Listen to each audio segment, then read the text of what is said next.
ছোটবেলা থেকেই একটা ইচ্ছে ছিল নিজের হাতে ইনকাম করে ব্যাগ ভর্তি করে বাজার করে বাবা মাকে রান্না করে খাওয়াবো। ওই যে কথায় আছে, স্বপ্ন স্বপ্নই হয়, স্বপ্ন কখনো সত্যি হয় না। কিছু স্বপ্ন সত্যি করতে গেলে ভাগ্যেরও প্রয়োজন হয়। যেদিন এই ভাবনাটা শুরু হয়েছিল সেদিন বয়স ছিল অনেক ছোট, হাতে টাকা পয়সা ছিল না, কিন্তু বাবা মা সকলেই কাছে ছিল। আজ টাকা পয়সা হাতে আছে, সব কিছুই পাশে আছে, ব্যাগ ভর্তি করার মতো ক্ষমতাও হয়েছে, কিন্তু পাশে বাবা নেই। ওই যে কথায় আছে, একই জীবনে তুমি সব কিছু একসঙ্গে পাবে না।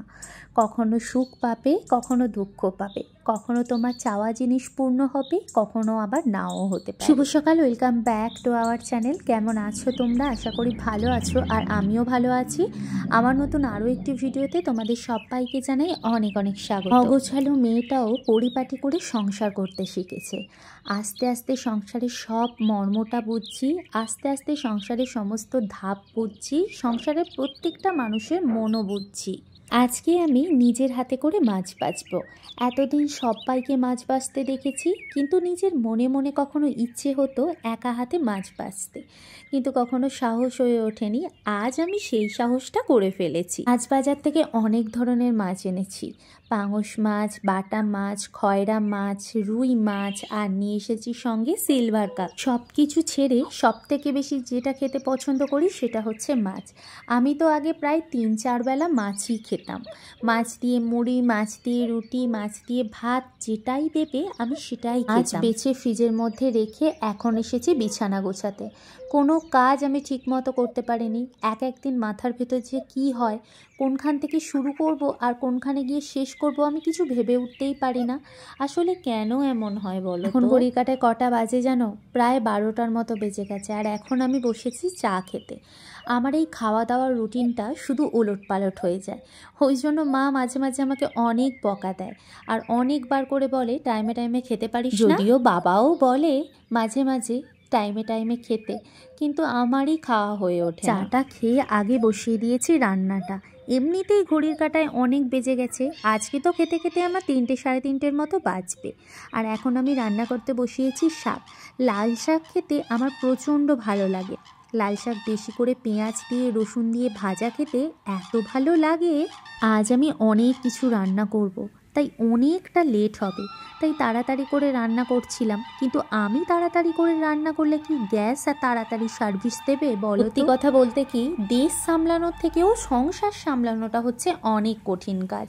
কোন মানুষ কি পছন্দ করবে, কার কি পছন্দের খাবার, সমস্ত কিছু মাথার মধ্যে রেখে সংসার চালাতে গিয়ে মা বাবারা প্রত্যেকবারই তো হিমশিম খায়। আজ আমিও খেলাম। আচ্ছা, তোমরা কে কে আমার মতো মাছ মাখা খেতে পছন্দ করো?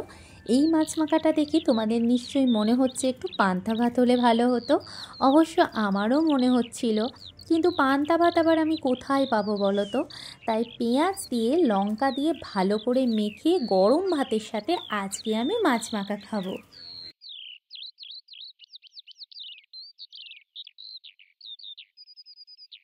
রান্নাবান্না শুধু কমপ্লিট করলেই কি হবে? কত বাসন পড়ে সেগুলো মাজতে হয় বলো তো। সমস্ত বাসন মাজামাজি, গ্যাস পরিষ্কার করা, চারিপাশ পরিষ্কার করা করতে করতেই তো 1টা ঘন্টা চলে যায় কোনটা দিয়ে। শুধুমাত্র পরিষ্কার করতে করতেই আমার 1 থেকে 1.5 ঘন্টা সময় চলে যায়। তাহলে ভাবো তো রান্নাঘরে নাকি কি কাজ থাকে মেয়েদের। রান্নাবান্না সমস্ত কিছু কমপ্লিট হয়ে গেছে, আর এদিকে বাসন টাসন মেজে নিয়েছি, আর ওখানে বেশ কয়েকটা জামা কাপড় পরেছিল, সেগুলোকে কাচাকাচি করলাম। যদিও সকালে একবার কাচাকুচি আমার হয়ে গেছে, তবুও আর একবার কাচাকুচি করে নিলাম। তো এটা এখন ছাদে দিতে যাব, তবে খাওয়া দাওয়া করবার পর, কারণ খেয়ে দিয়ে তারপর ছাদে দিতে যাবো, আর ওখানে একটু রোদে দাঁড়াবো। আর যেহেতু 2:30টা বেজে গেছে, এখন যদি না খাই আবার লেট হয়ে যাবে। তো আজকে অনেক কিছুই রান্না বান্না করেছি, তার কিছু অংশ তোমরা দেখেইছো। তো চলো তোমাদের দেখাই আজ কি রান্না করেছি। আজ হচ্ছে বাড়িতে আমাদের মাছ দিবস, তো এই যে মাছের ঝাল হয়েছে খয়রা মাছ, আর এখানে হয়েছে নতুন আলু দিয়ে মাছের ঝোল, আর সঙ্গে পেঁয়াজ পাতা, আর এখানে চুনো মাছ মাখা, যেটা সকলের খুবই প্রিয়। আর এখানে আছে একটুখানি আলু ভাজা, আর নিচেরটাতে রয়েছে শাক। এই যে খাবার নিয়ে বসে পড়েছি, তো চলো খাওয়া দাওয়া শুরু করে দিই, কারণ এমনিতেই ঘড়ির কাঁটায় অনেক বেজে গেছে।